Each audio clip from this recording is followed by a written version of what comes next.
ರಾಜ್ಯ ರಾಜಕಾರಣದಲ್ಲಿ ಬೆಳವಣಿಗೆ ಆಗ್ತಾ ಇದೆಯಲ್ಲ. ಒಂದ್ಸಲ ರಾಜೀನಾಮೆ ಅಂತಾರೆ, ಇನ್ನೊಂದ್ಸತಿ ನೋಡೋಣ ಹೈಕಮಾಂಡ್ ನಾಯಕರು ಮಾತಾಡ್ತಾ ಇದ್ದಾರೆ ಅಂತ ಹೇಳ್ತಾರೆ, ಇನ್ಯಾರೋ ನನಗೂ ಈ ಖಾತೆ ಬೇಕಾಗಿರ್ಲಿಲ್ಲ ಅಂತ ಹೇಳ್ತಾ ಇದ್ದಾರೆ. ಸೊ ಏನಾಗಿದೆ ನಿನ್ನೆ ಡೆವಲಪ್ಮೆಂಟ್ ಅಂದ್ರೆ, ರಾಜೀನಾಮೆ ಕೊಡ್ತೀನಿ ಅಂತ ಕೊಟ್ಟಿದ್ರಲ್ಲ ರಾಮಲಿಂಗಾರೆಡ್ಡಿ ಅವರು ವಾಪಸ್ ತಗೊಂಡಿದ್ದಾರೆ. ಸೊ ಹೆಂಗ್ ವಾಪಸ್ ತಗೊಂಡ್ರು, ಯಾವ ಕಾರಣಕ್ಕಾಗಿ ವಾಪಸ್ ತಗೊಂಡ್ರು, ಹೆಂಗ್ ಮನವೊಲಿಸಿದ್ರು, ಏನ್ ಆಫರ್ ಮಾಡಿದ್ರು, ಇದನ್ನ ನೋಡೋದಾದ್ರೆ ರಾಮಲಿಂಗಾರೆಡ್ಡಿ ರಾಜೀನಾಮೆ ವಾಪಸ್ ಪಡ್ಕೊಂಡಿರೋದು, ಬೆಂಗಳೂರು ಅಭಿವೃದ್ಧಿ ಖಾತೆಗೆ ಪಟ್ಟಿಡಿದು ಕೂತಿದ್ರು. ಹೈಕಮಾಂಡ್ ನಾಯಕರ ಒತ್ತಡಕ್ಕೆ ಮಣಿದು ಇದೀಗ ನಿರ್ಧಾರವನ್ನ ಬದಲು ಮಾಡಿದ್ದಾರೆ. ಖಾತೆ ಹಂಚಿಕೆಯಿಂದಾದ ಅಸಮಾಧಾನದ ಬೆನ್ನಲ್ಲೇ ಸಚಿವ ಸ್ಥಾನಕ್ಕೆ ರಾಜೀನಾಮೆ ನೀಡಿದ್ದ ರಾಮಲಿಂಗಾರೆಡ್ಡಿ ಅವರು ಕಾಂಗ್ರೆಸ್ ವರಿಷ್ಠರ ಒತ್ತಡಕ್ಕೆ ಮಣಿದು ತಮ್ಮ ನಿರ್ಧಾರದಿಂದ ಹಿಂದೆ ಸರಿದಿದ್ದಾರೆ. ಜೂನ್ 3ರಂದು ಡಿಕೆ ಶಿವಕುಮಾರ್ ಅವರು ಮುಖ್ಯಮಂತ್ರಿಯಾಗಿ ಪ್ರಮಾಣ ವಚನ ಸ್ವೀಕರಿಸಿದಾಗ 13 ಮಂದಿ ಸಚಿವರಾಗಿ ಪ್ರತಿಜ್ಞಾವಿಧಿ ಸ್ವೀಕರಿಸಿದ್ರು. ನೂತನ ಸಚಿವರಾಗಿ ಜೂನ್ 4ರ ತಡರಾತ್ರಿ ಖಾತೆ ಹಂಚಿಕೆ ಮಾಡಲಾಗಿತ್ತು. ಶುಕ್ರವಾರ ಅಂದ್ರೆ ಜೂನ್ 5ರಂದು ಪತ್ರಿಕಾಗೋಷ್ಠಿ ನಡೆಸಿದ್ದ ರಾಮಲಿಂಗಾರೆಡ್ಡಿ ಅವರು ರಾಜೀನಾಮೆ ನೀಡುವುದಾಗಿ ಪ್ರಕಟ ಮಾಡಿಬಿಟ್ರು. 2023ರಲ್ಲಿ ಸಿದ್ದರಾಮಯ್ಯ ಅವರು ಮುಖ್ಯಮಂತ್ರಿ ಆದಾಗ ನನಗೆ ಬೆಂಗಳೂರು ಅಭಿವೃದ್ಧಿ ಖಾತೆ ನೀಡಿದ್ರು. ಆಗ ನಮ್ಮ ಮನೆಗೆ ಬಂದಿದ್ದ ಶಿವಕುಮಾರ್ ಅವರು ಈಗ ಅದನ್ನ ನನಗೆ ಬಿಟ್ಟು ಕೊಡಿ, ನಾನು ಮುಖ್ಯಮಂತ್ರಿ ಆದಾಗ ಬೆಂಗಳೂರು ಅಭಿವೃದ್ಧಿ ಖಾತೆ ನಿಮಗೆ ನೀಡೋದಾಗಿ ಭರವಸೆಯನ್ನ ನೀಡಿದ್ರು. ಕೊಟ್ಟ ಮಾತಿಗೆ ಈಗ ತಪ್ಪಿದ್ದಾರೆ. ನನಗೆ ನೀಡಲಾಗಿರುವ ಜಲಸಂಪನ್ಮೂಲ ಖಾತೆಯನ್ನು ಒಪ್ಪಿಕೊಳ್ಳೋಕೆ ಆತ್ಮಸಾಕ್ಷಿ ಒಪ್ತಾ ಇಲ್ಲ, ಹೀಗಾಗಿ ರಾಜೀನಾಮೆ ನೀಡ್ತಾ ಇದ್ದೇನೆ ಅಂತ ಹೇಳಿದ್ರು. 2023ರಲ್ಲಿ ಸಿದ್ದರಾಮಯ್ಯನವರು ಸರ್ಕಾರ ಇದ್ದಾಗ ರಾಮಲಿಂಗಾರೆಡ್ಡಿ ಅವರಿಗೆ ನಗರಾಭಿವೃದ್ಧಿ ಖಾತೆ ಸಿಕ್ಕಿತ್ತು. ಆಗ ಇದೇ ಡಿ ಕೆ ಶಿವಕುಮಾರ್ ಅವರು ಸಾಮಾನ್ಯ ಶಾಸಕರಾಗಿದ್ರು, ಆಮೇಲೆ ಸಚಿವರಾಗಿದ್ರು ಅಲ್ಲ. ಸೊ ಅವಾಗ ಅವ್ರು ಏನು ಹೇಳಿದ್ರಂದ್ರೆ, ನಂಗೆ ಈ ನಗರಾಭಿವೃದ್ಧಿ ಖಾತೆ ಬಿಟ್ಕೊಡಿ, ನಾನು CM ಆದಾಗ ನಿಮಗೆ ಈ ಖಾತೆ ಬಿಟ್ಕೊಡ್ತೀನಿ ಅಂದ್ರೆ, ಇವರು ಯಾವಾಗಿನಿಂದ ತನ್ನ CM ಆಗಬೇಕು ಅಂತ ಪ್ಲಾನ್ ಮಾಡ್ಕೊಂಡಿದ್ರು, ಮತ್ತೆ ಯಾವಾಗಿನಿಂದ ಯಾರ್ಯಾರಿಗೆ ಭರವಸೆ ಕೊಟ್ಕೊಂಡು ಬಂದಿದ್ದಾರೆ ಅನ್ನೋದು ನಮಗಿಲ್ಲಿ ಅರ್ಥ ಆಗತ್ತೆ. ಡಿ ಕೆ ಶಿವಕುಮಾರ್ ಅವರು ರಾಮಲಿಂಗಾರೆಡ್ಡಿ ಅವ್ರಿಗೆ ಮಾತ್ರನ, ಹಿಂಗೆ ಬೇರೆ ಬೇರೆಯವರಿಗೂ ನಾನು CM ಆದಾಗ ನಿನಗೆ ಹಿಂಗೆ ಮಾಡ್ತೀನಿ, ಹಂಗೆ ಮಾಡ್ತೀನಿ, ಅದು ಕೊಡ್ತೀನಿ, ಇದು ಕೊಡ್ತೀನಿ ಅಂತ ಭರವಸೆ ಕೊಟ್ಕೊಂಡು ಬಂದಿದ್ದ ಅಂತ ನೋಡಿ. ರಾಜಕಾರಣದಲ್ಲಿ ಮಾತು ಕೊಡೋದು, ಮಾತು ತಪ್ಪೋದು, ಮಾತು ಕೊಟ್ಟಂತೆ ನಡೆಯೋದು ಎಷ್ಟು ಇಂಪಾರ್ಟೆಂಟ್ ಆಗತ್ತೆ ಅಂತ ಈ ಕಾಂಗ್ರೆಸ್ ಸರ್ಕಾರದಿಂದನೇ ಗೊತ್ತಾಗ್ತಾ ಇರೋದು. ಈ ಹಿಂದೆ ಕೆಲವೊಂದು ಆಗಿದೆ ಬಿಡಿ, ಆಣೆ ಭಾಷೆ ಧರ್ಮಸ್ಥಳದವರಿಗೆಲ್ಲ ಹೋಗಿದ್ದೆಲ್ಲ ಇದೆ, ಅದನ್ನು ಹೊರತುಪಡಿಸಿ ಸೊ ಒಂದು ಅಧಿಕಾರ ಬಿಟ್ಕೊಡ್ತೀವಿ, ಅಧಿಕಾರ ಕೊಡ್ತೀವಿ ಅನ್ನೋ ಆಣೆ ಪ್ರಮಾಣ ರಾಜಕಾರಣದಲ್ಲೂ ಹೆಂಗ್ ನಡೀತಾ ಇದೆ ಅನ್ನೋದಕ್ಕೆ ಇವೆಲ್ಲ ಎಕ್ಸಾಂಪಲ್. ಸೊ ಅವತ್ತು ಅವ್ರು ನಂಗೆ ಹಂಗೆ ಹೇಳಿದ್ರಲ್ಲ, ಈಗ ನಂಗೆ ಸಿಕ್ಕಿಲ್ಲ, ನಂಗೆ ಆತ್ಮಸಾಕ್ಷಿಗೆ ವಿರುದ್ಧವಾಗಿ ನಡ್ಕೊಳಕ್ಕಾಗಲ್ಲ ಅಂತ ಇವ್ರು ಹೇಳಿದ್ರು. ಸೊ ನೂತನ ಸರ್ಕಾರ ಅಸ್ತಿತ್ವಕ್ಕೆ ಬಂದ 2ನೇ ದಿನದಲ್ಲಿ ಕಾಂಗ್ರೆಸ್ ವರಿಷ್ಠರಾದ ಮಲ್ಲಿಕಾರ್ಜುನ ಖರ್ಗೆ, ರಾಹುಲ್ ಗಾಂಧಿ, KC ವೇಣುಗೋಪಾಲ್ ಅವರು ಬೆಂಗಳೂರಿನಲ್ಲಿದ್ದಾಗಲೇ ಪಕ್ಷದ ಹಿರಿಯ ನಾಯಕರೊಬ್ಬರು ಅತೃಪ್ತಿ ಹೊರಹಾಕಿದ್ರು. ರಾಜೀನಾಮೆ ಸಲ್ಲಿಸಿದ ಪ್ರಕರಣ ಕಾಂಗ್ರೆಸ್ ವರಿಷ್ಠರನ್ನ ಮುಜುಗರಕ್ಕೀಡು ಮಾಡ್ಬಿಟ್ಟಿತ್ತು. ನಾವು ಹೇಳ್ದಂಗೆ ಕೇಳ್ತಾರೆ, ನಾವು ಗೆರೆ ಎಳೆದುಕೊಟ್ರೆ ಆ ಗೆರೆನೂ ದಾಟಲ್ಲ, ಅಷ್ಟ್ರ ಮಟ್ಟಿಗೆ ಕಾಂಗ್ರೆಸ್ನಲ್ಲಿ ಶಿಸ್ತು ಅನ್ನೋದಿದೆ ಅಂತ ಇತ್ತೀಚೆಗೆ ಪ್ರತಿಪಾದಿಸಿದ್ರು. ಬಿಕಾಸ್ CLP ಮೀಟಿಂಗ್ ಅನ್ನ ಮಾಡಿದ್ರು. ಇದರಲ್ಲಿ ಎಲ್ಲರೂ ಡಿ ಕೆ ಶಿವಕುಮಾರ್ ಅವರು CM ಆಗ್ಬೇಕು ಅಂದ ತಕ್ಷಣ ಎಲ್ಲ ಸ್ಕೂಲಲ್ಲಿ ಕೈ ಎತ್ತದಂಗೆ ಕೈ ಎತ್ತು ಬಿಟ್ಟಿದ್ರು. ಆ ಮುಖಾಂತರವಾಗಿ ಕಾಂಗ್ರೆಸ್ ನಲ್ಲಿ ನೋಡಿ ಹೈಕಮಾಂಡ್ ನಾಯಕರು ಹೇಳ್ದಂಗೆ ಕೇಳ್ತಾರೆ. ಡಿ ಕೆ ಶಿವಕುಮಾರ್ ಅವರಿಗೆ ಯಾವುದೇ ಶಾಸಕರ ಬೆಂಬಲ ಇಲ್ಲದೆ ಇದ್ರು ಚಿಟಕಿ ಹೊಡೆದಂಗೆ CM ಆಗ್ಬಿಟ್ರು, ಯಾವುದೇ ಅಡೆ ತಡೆ ಇಲ್ದೇನೆ ಅನ್ನೋದೊಂದು ಇತ್ತು. ಬಟ್ ಯಾವಾಗ ಹೈಕಮಾಂಡ್ ನಾಯಕರು ಬೆಂಗಳೂರಿನಲ್ಲೇ ಇದ್ದಾಗ್ಲೇನೆ ಇವ್ರು ರಾಜೀನಾಮೆ ಕೊಟ್ಟರು. ಶಿಸ್ತು ಏನಿಲ್ಲ ಬಿಡಿ ಕಾಂಗ್ರೆಸ್ನಲ್ಲಿ, ಹೈಕಮಾಂಡ್ ನಾಯಕರ ಮಾತಿಗೇನು ಸೊಪ್ಪು ಹಾಕಲ್ಲ, ಮಣೆ ಹಾಕಲ್ಲ ಅನ್ನೋ ತರದೊಂದು ಮೆಸೇಜ್ ಪಾಸ್ ಆಗ್ಬಿಡ್ತು. ಸೊ ಅದು ಸ್ವಲ್ಪ ಮುಜುಗರಕ್ಕೆ ಕಾರಣವಾಗಿತ್ತು ಹೈಕಮಾಂಡ್ ನಾಯಕರಿಗೆ. ಸೊ ಕೊನೆಗೆ ಸುರ್ಜೇವಾಲಾ ಒಂದ್ 2-2.5 ತಾಸುಗಳ ಕಾಲ ನೆನೆ ಮಾತಾಡಿದ್ರು. ಶಿವಕುಮಾರ್ ಶುಕ್ರವಾರ ರಾತ್ರಿಯೇ ರಾಮಲಿಂಗಾರೆಡ್ಡಿ ಅವರನ್ನ ಭೇಟಿ ಮಾಡಿ ನಿರ್ಧಾರದಿಂದ ಹಿಂದೆ ಸರಿಯುವಂತೆ ಮನವೊಲಿಸೋಕೆ ಯತ್ನಿಸಿದ್ರು. ಆ ಬೆನ್ನಲ್ಲೇ ಕಾಂಗ್ರೆಸ್ ಪಕ್ಷದ ರಾಜ್ಯ ಉಸ್ತುವಾರಿ ರಣದೀಪ್ ಸಿಂಗ್ ಸುರ್ಜೇವಾಲಾ ಅವರು ಕೂಡ ಮಧ್ಯಪ್ರವೇಶಿಸಿ ಸಂಧಾನ ನಡೆಸಿದ್ರು.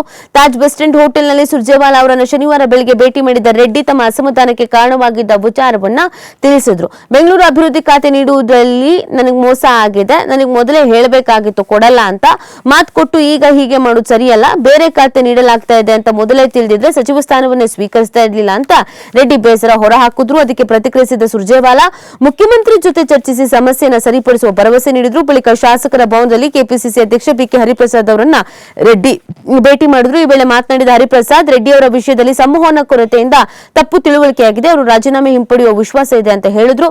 ವಿಧಾನಸೌಧದಲ್ಲಿ ಮಾಜಿ ಮುಖ್ಯಮಂತ್ರಿ ದೇವರಾಜ ಅರಸು ಅವರ ಪುಣ್ಯಸ್ಮರಣೆ ಅಂಗವಾಗಿ ಅವರ ಭಾವಚಿತ್ರ ಪುಷ್ಪನಮನ ಸಲ್ಲಿಸಿದ ಬಳಿಕ ಸುದ್ದಿಗಾರರ ಜೊತೆಗೆ ಮಾತನಾಡಿದ ಶಿವಕುಮಾರ್, ರಾಮಲಿಂಗಾರೆಡ್ಡಿ ತಮ್ಮ ರಾಜೀನಾಮೆಯನ್ನ ವಾಟ್ಸ್ಆಪ್ ನಲ್ಲಿ ಕಳಿಸ್ಕೊಟ್ಟಿದ್ ನಿಜ, ಆದ್ರೆ ಯಾವುದೇ ಕಾರಣಕ್ಕೂ ಅವರ ರಾಜೀನಾಮೆ ಅಂಗೀಕರಿಸಲ್ಲ ಅಂತ ಕೂಡ ಇದೇ ಸಂದರ್ಭದಲ್ಲಿ ಹೇಳಿದ್ರು.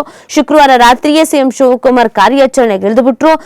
ಸಚಿವ ಸ್ಥಾನಕ್ಕೆ ರಾಜೀನಾಮೆ ನೀಡಿದ ರಾಮಲಿಂಗಾರೆಡ್ಡಿ ಅವರು ತಮಿಳುನಾಡಿಗೆ ಪ್ರಯಾಣ ಬೆಳೆಸಿದ್ರು. ಹೀಗಾಗಿ ಯಾರ ಸಂಪರ್ಕಕ್ಕೂ ಸಿಕ್ಕಿರಲಿಲ್ಲ. ರೆಡ್ಡಿ ಅವರ ಅತೃಪ್ತಿಯನ್ನು ಶಮನಗೊಳಿಸುವಂತೆ ಕಾಂಗ್ರೆಸ್ ಹೈಕಮಾಂಡ್ ಮುಖ್ಯಮಂತ್ರಿ ಶಿವಕುಮಾರ್ಗೆ ಸೂಚಿಸಿತ್ತು. ರೆಡ್ಡಿ ಅವರನ್ನ ಸಂಪರ್ಕಿಸಿದ ಶಿವಕುಮಾರ್ ಮನೆಗೆ ಬರುವುದಾಗಿ ತಿಳಿಸಿದ್ರು. ತಾವು ಹೋಟೆಲ್ನಲ್ಲಿದ್ದು ಅಲ್ಲಿಗೆ ಬರುವಂತೆ ರೆಡ್ಡಿ ಹೇಳಿದ್ರು. ಶುಕ್ರವಾರ ತಡರಾತ್ರಿಯೇ ಹೋಟೆಲ್ಗೆ ತೆರಳಿದ ಶಿವಕುಮಾರ್ ಸುದೀರ್ಘ ಸಮಾಲೋಚನೆ ನಡೆಸಿದ್ರು. ನಾನು ನೀವು ಹಳೆ ಸ್ನೇಹಿತರು, ನಿಮ್ಮ ರಾಜೀನಾಮೆಯನ್ನ ಯಾವುದೇ ಕಾರಣಕ್ಕೂ ಅಂಗೀಕರಿಸಲ್ಲ, ನೀವು ನಮ್ಮ ಜೊತೆ ಇರಬೇಕು. ರಾಜೀನಾಮೆ ಸ್ವೀಕರಿಸದಂತೆ ಖರ್ಗೆ ಸಿದ್ದರಾಮಯ್ಯ ವೇಣುಗೋಪಾಲ್ ಅವರು ನಿರ್ದೇಶನ ನೀಡಿದ್ದಾರೆ. ಹೀಗಾಗಿ ವಾಪಸ್ ತೆಗೆದುಕೊಳ್ಳಿ ಅಂತ ಹೇಳಿದ್ರು. ರೆಡ್ಡಿ ಅವರಿಗೆ ದೂರವಾಣಿ ಕರೆ ಮಾಡಿದ ಖರ್ಗೆ ಸಿದ್ದರಾಮಯ್ಯ ವೇಣುಗೋಪಾಲ್ ಅವರು ಇದೇ ಸಲಹೆ ನೀಡಿದ್ರು. ಹೀಗಾಗಿ ರಾಜೀನಾಮೆಯನ್ನ ವಾಪಸ್ ತೆಗೆದುಕೊಳ್ಳುವ ನಿರ್ಧಾರಕ್ಕೆ ರೆಡ್ಡಿ ಬಂದ್ರು ಅಂತ ಅವರ ಆಪ್ತ ಮೂಲಗಳು ಹೇಳ್ತಾ ಇದೆ. ಸಮಾಲೋಚನೆ ಬಳಿಕ ರೆಡ್ಡಿ ಅವರೊಂದಿಗೆ ಸುದ್ದಿಗಾರರ ಜೊತೆಗೆ ಮಾತನಾಡಿದ ಶಿವಕುಮಾರ್, ರೆಡ್ಡಿ ಅವರು ತಮ್ಮ ನೋವನ್ನ ಹೇಳಿಕೊಂಡಿದ್ದಾರೆ, ಒಂದಷ್ಟು ತಪ್ಪು ಸಂವಹನ ಆಗಿದೆ, ಸರಿಪಡಿಸ್ತೀವಿ ಅಂತ ಇದೇ ಸಂದರ್ಭದಲ್ಲಿ ಹೇಳಿದ್ರು. ಅದೇನ್ ತಪ್ಪು ಸಂವಹನ, ಅದೇನ್ ಕಥೆಯೋ ಗೊತ್ತಿಲ್ಲ, ಹೇಳ್ತಾ ಇಲ್ಲ ಇವ್ರುಗಳು. ಮೋಸ್ಟ್ಲಿ ಮಾತು ಕೊಟ್ಟಿದ್ದು ಅಥವಾ ಮಾತು ಕೊಡೋ ಪರಿಸ್ಥಿತಿಯಲ್ಲಿ ಇದ್ದಿದ್ದು, ಇವರೇನೋ ಹೇಳಿದ್ದು ಅವರೇನೋ ಅರ್ಥೈಸಿಕೊಂಡಿದ್ದು ಇದಾಗಿರಬಹುದೇನೋ.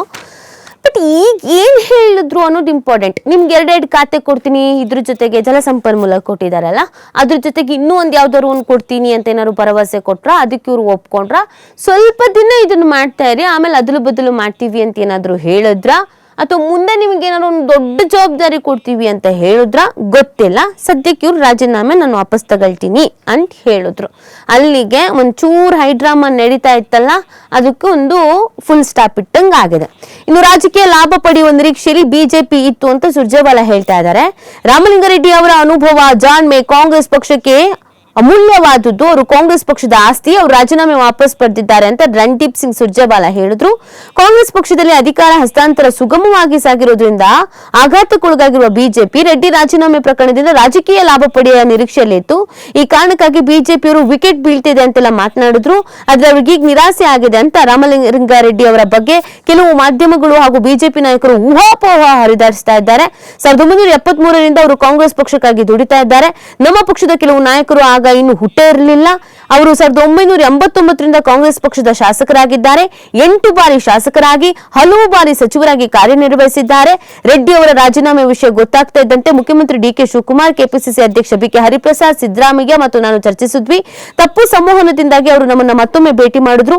ರಾಜೀನಾಮೆ ಹಿಂಪಡೆದಿರುವ ಅವರು ಮುಂದೆಯೂ ಕಾಂಗ್ರೆಸ್ ಪಕ್ಷದ ನಿಷ್ಠಾವಂತ ಸೈನಿಕನಾಗಿ ಹಾಗೂ ಸಚಿವರಾಗಿ ಕಾರ್ಯನಿರ್ವಹಿಸಲಿದ್ದಾರೆ ಅನ್ನೋದನ್ನ ಹೇಳ್ತಾ ಇದ್ದಾರೆ. ಇವರಿಗೆ ಎಷ್ಟು ವರ್ಷ ಎಕ್ಸ್ಪೀರಿಯನ್ಸು, ಯಾವಾಗ ಕಾಂಗ್ರೆಸ್ಗೆ ಬಂದ್ರು, ಎಷ್ಟು ಬಾರಿ ಗೆದ್ರು, ಇದು ರಾಜ್ಯದ ಜನತೆಗಿಂತ ನಿಮ್ಗಳಿಗೆ ಗೊತ್ತಿರೋ ಚೆನ್ನಾಗಿರತ್ತೆ. ಅಷ್ಟು ಬಾರಿ ಕಾಂಗ್ರೆಸ್ನಲ್ಲಿ ಇದ್ದು ಶಾಸಕರಾಗಿ ಸಚಿವರಾಗಿದ್ದವ್ರಿಗೆ ಸಂವಹನ ಕೊರತೆ ನೀವು ಹೆಂಗ್ ಮಾಡಿದ್ರಿ? ಪ್ರಾಬ್ಲಮ್ ನಿಮ್ದೇ ತಾನೆ. ಏನೇನಿದೆ ಅದನ್ನ ಮೊದಲೇ ಬಗೆಹರಿಸ್ಕೊಳ್ಬೇಕು. ಅದಾದ್ಮೇಲೆ ಅಯ್ಯೋ ಅವ್ರು ಹಂಗಂತಿದ್ದಾರೆ, ಇವ್ರು ಹಂಗಂತಿದ್ದಾರೆ, ನಮಗೇನಿಲ್ಲ, ನಾವೆಲ್ಲ ಸರಿ ಇದ್ದೀವಿ, ಯಾಕೆ ಮೊದಲೇ ಕೂತು ಮಾತಾಡಿ ಬಗೆಹರಿಸ್ಕೊಂಡು ಸರಿಪಡಿಸ್ಕೊಂಡಿದ್ರೆ ಇಷ್ಟೆಲ್ಲ ಡ್ರಾಮಾಗಳಾಗ್ತಾನೆ ಇರ್ಲಿಲ್ಲ ಅಲ್ವಾ?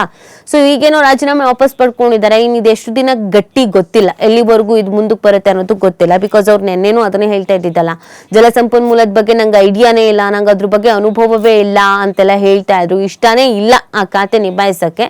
ಬಟ್ ಏನ್ ಮಾತಾಡಿದಾರೋ, ಇವ್ರದ್ದೇನಿದ್ರು 4 ಗೋಡೆಗಳ ಮಧ್ಯದಲ್ಲಿ ನಾವು ಮಾತಾಡ್ಕೊಂಡಿದೀವಿ, ನಿಮ್ಗೆ ಯಾಕೆ ಹೇಳ್ಬೇಕು, 4 ಗೋಡೆಗಳ ಮಧ್ಯದಲ್ಲಿ ಮಾತಾಡಿದ್ ನಿಮಗೆ ಯಾಕೆ ಹೇಳ್ಬೇಕು, ಈ ತರದೇ ಪ್ರಶ್ನೆ ಮಾಡ್ತಾರೆ. ಮತ್ತೆ ಹಾದಿರಂಪ ಬೀದಿರಂಪ ಮಾಡ್ಕೊಂಡು ಕೂತ್ಕೊಳ್ಳೋದು ಇವ್ರೇನೆ, ಸುದ್ದಿಗೋಷ್ಠಿ ಕರೆಯೋದು ಇವ್ರೇನೆ. ರಾಜೀನಾಮೆ ಕೊಡ್ತೀವಿ ಅಂತ ಹೇಳೋದಕ್ಕೆ ಇವರಿಗೆ ಮಾಧ್ಯಮವೇ ಬೇಕು, ಟಿವಿಯಲ್ಲೇ ಕೂತ್ಕೊಂಡು ಹೇಳಬೇಕು, ಅದನ್ನ ಜನನು ನೋಡ್ಬೇಕು. ಮತ್ತಿನ್ನೇನ್ ಮಾತುಕತೆ ಸಂಧಾನ ಆಯ್ತು ಅಂದ್ರೆ ಅದ್ 4 ಗೋಡೆ ಮಧ್ಯದಲ್ಲಿ ಆಯ್ತು, ನಿಮಗೆ ಯಾಕೆ ಹೇಳ್ಬೇಕು ಅಂತಾರೆ. ಗೊತ್ತಿಲ್ಲ, ಇವರು ರೊಚ್ಚಿಗೆದ್ದವ್ರು ಒಬ್ರು ಸರಿಯಾಗಿದ್ದಾರೆ. ಇನ್ ಯಾರ್ಯಾರ ಕತೆ ಇನ್ನೇನೇನಾಗತ್ತೆ ಅನ್ನೋದನ್ನ ನೋಡ್ಬೇಕಾಗತ್ತೆ.